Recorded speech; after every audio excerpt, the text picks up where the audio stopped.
I want to take a minute and work through a couple of surface integrals. Now remember, with line integrals, we had line integrals with scalar functions and line integrals with vector fields. Same thing with surface integrals. We have surface integrals with scalar functions and vector fields. Now, the first one I'll work is one involving a scalar function. Now, a big part of this is just knowing how to read the problem. In other words, knowing how to read, well, what is this thing asking? How do we address that? A big part of that is knowing what this D big S stands for. What is that? Now remember, with line integrals, we had D little s. Well, what does this mean? Well, you think about a surface, okay? Maybe a surface defined this way. This D big S is simply going to be this. We get this from the surface area. The method that we use to get surface area. It's going to be the partial with respect to, well, let me just write it this way. It's going to be partial with respect to x squared plus the partial with respect to y squared plus 1 dA. dA. Okay, so it goes back to when we were trying to figure out how to use integration to calculate surface area. Well, this is what we used. We integrated this with a double integral. So we need to address this then. So here we've got a double integral. We've got x minus 2y, so x minus 2y plus z. But instead of writing z, I want to limit the values of z to what is on this surface. So in place of z, I'm going to put what z is equal to, 15 minus 2x plus 3y. Okay, so that's something we have to keep in mind. We have to make that substitution because I want to be sure that I'm using the values of z that are on that surface. And then I do the d big S. So let's see here. Here is z. So I take the partial with respect to x. I get -2 and I square that. The partial with respect to y plus 1 and then dA. And we're going to integrate this over the region down on the xy plane. See, I made a substitution in place of z, so I'm going to integrate across the region on the xy plane. If we had had a surface in terms of x and I made a substitution in terms of x, I would integrate to the yz plane. I would integrate across something on the yz plane. But anyway, let's see what we've got now. We've got x minus 2x, that's negative x. Negative 2y plus 3y, that's plus y. And then plus 15. Okay, there's what we've got there. And then this is going to be the square root of 14, I guess, dA. So we'll just do it a step at a time. So we got 9 plus 4, that's 13. Yeah, 14. Now let's get our bounds of integration here. So we've got y minus x plus 15. Let me put that square root of 14 out here. Okay. Now, for this problem, they went ahead and they told us, whoops, they went ahead and told us, whoops, what's going on here? Okay, they went ahead and gave us this information.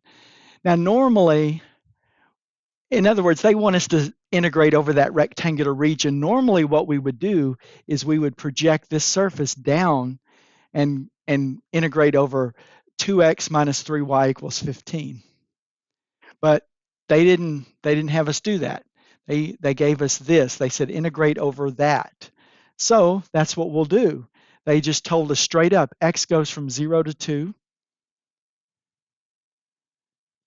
and y goes from 0 to 4. Now, if they had not given us this part here, we would project that z down. So what we would have is we would have 2x minus 3y equals 15, and then we would, integrate in terms of x and y. But the first integral would have it wouldn't just have numbers like 0 to 2. In fact, if we integrate it this way, okay, we would say, okay, I'm going to integrate with respect to x first. So this is 15 plus 3y over 2. So we would integrate from 0 to 15 plus 3y over 2. That's what we would, and we would, integrate with respect to x here. So, but this problem is a little easier than that. Okay. Okay, now let's look at a surface integral with a vector field. In fact, let's look at number 23 in your book. So here we've got this. Okay, so here's the general integral, and they gave us the vector field and the surface. And we're going to project down to the first octant on the xy plane. Now, the way I recommend when we have a surface integral with a vector field of this flux, what we do is we get a level surface.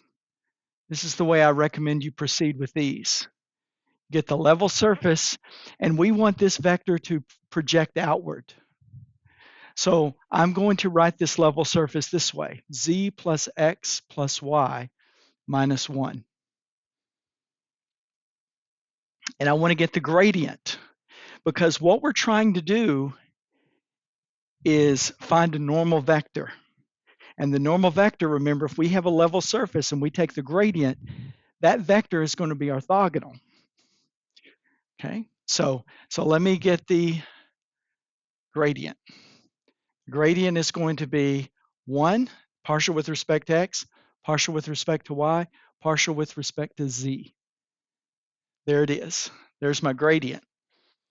Now, what we do from here is we dot product it. Okay, and this is what we're going to integrate. We're going to integrate that dot product. Okay, so here we go.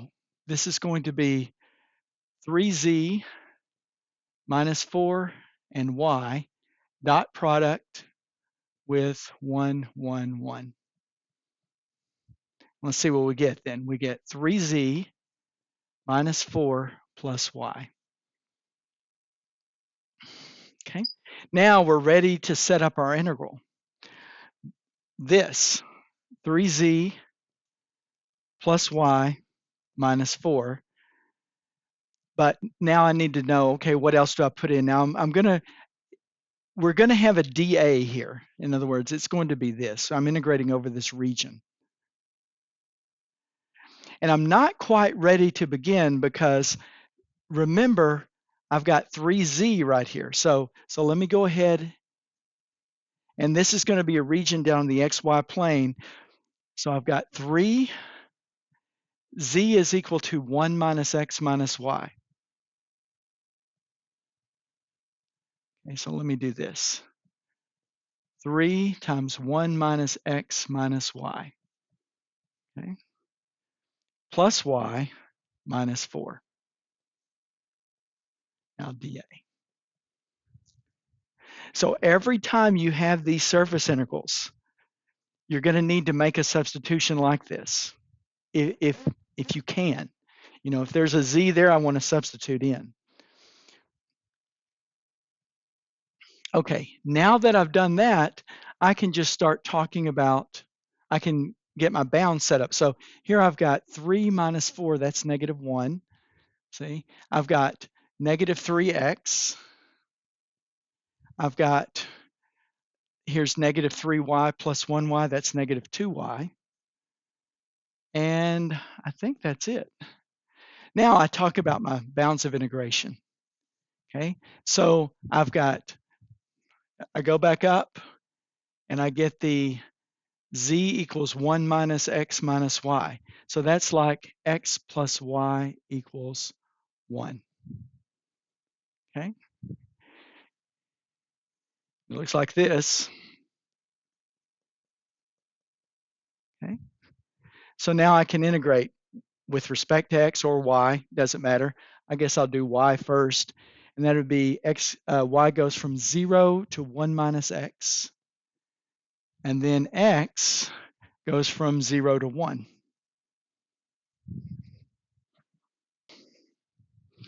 Okay, now that's the big part of it. Now it's just a matter of going back and integrating. So let's see what we've got here. We've got 0 to 1. The antiderivative here, I'm going to have negative y minus 3xy minus y squared. I'm going from 0 to 1 minus x dx. So there's where we stand so far. So let's see what we got now. We go ahead and plug in here, and we're going to get 0 to 1. Here we go. Negative 1 minus x minus 3x, 1 minus x minus 1 minus x squared dx.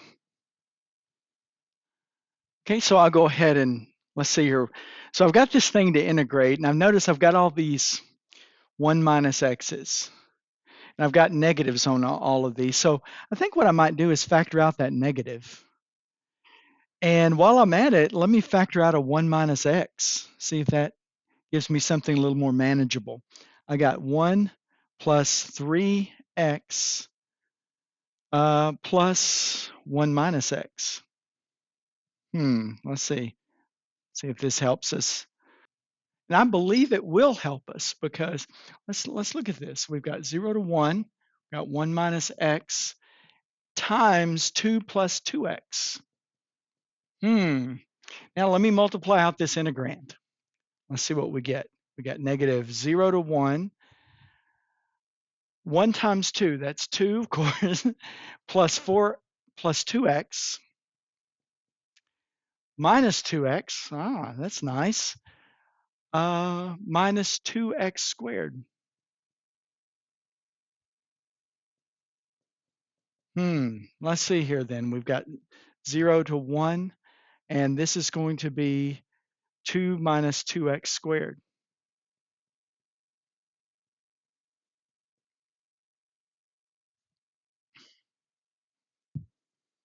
Well, that's nice. That gives us something very easy for us to integrate. We've got negative, let's see here, 2x minus 2/3 x cubed from 0 to 1, and that gives us 2 minus 2/3. Yeah, so that's 4/3.